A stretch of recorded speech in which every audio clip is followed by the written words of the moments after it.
Mətndən belə nəticə çıxarmaq olmaz. Rəqəm sisteminin formalaşması yalnız bir xalqla bağlı deyil. Biz bu nəticəni çıxarda bilərik. Çünki mətndə bir neçə xalqların adı çəkilir. Misal üçün Yunanlar var burada, sonra Misir, Şumer, Akkadlar, Minoylar, Çinlilər, Slavyanlar və s. Bir çox sahələrin inkişafı yazı və rəqəmlərin inkişafına bağlıdır. Bu da mətn nəticəsində göstərir ki, rəqəmlərin olmaması müxtəlif elmlərin inkişafına lazımi imkan yarada bilmirdi. Qədimdə rəqəmlərə tələbat hərflərdən daha çox olmuşdur. Bu yanlış fikirdir. Çünki mətndə göstərilmir ki, rəqəmlərə daha çox tələbat var idi. Hərflər tələbatlı idi, yəni tələbat nəticəsində yaranmışdı. Sadəcə olaraq rəqəmlərin olmaması işləri çətinləşdirirdi.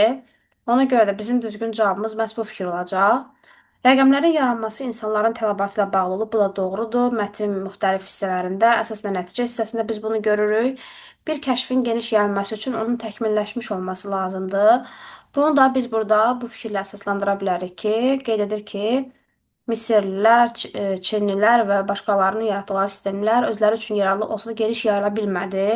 Çünki hələ kifayət qədər təkmilləşməmişdi. Deməli ki, bir kəşfin yayılması üçün o kifayət qədər təkmilləşmiş olmalıdır.